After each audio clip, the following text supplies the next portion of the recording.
ನೇಗಿಲ ಹಿಡಿದ ಹೊಲದಳು ಹಾಡುತ್ತ ಉಳುವ ಯೋಗಿಯ ನೋಡಲ್ಲಿ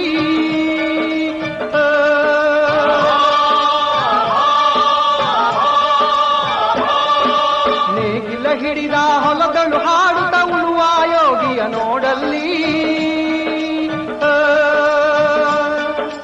ಫಲವನ್ನು ಬಯಸದ ದೇವೆಯ ಪೂಜೆಯು ಕರ್ಮವೇ ಇಹ ಪರ ಸಾಧನವು ಕಷ್ಟದೊಳನ್ನವ ದುಡಿವನ ತ್ಯಾಗಿ ಸೃಷ್ಟಿ ನಿಯಮದೊಳಗವನೇ ಹೋಗಿ ಉಳುವ ಯೋಗಿಯ ನೋಡಲ್ಲಿ ಉಳುವ ಯೋಗಿಯ ನೋಡಲ್ಲಿ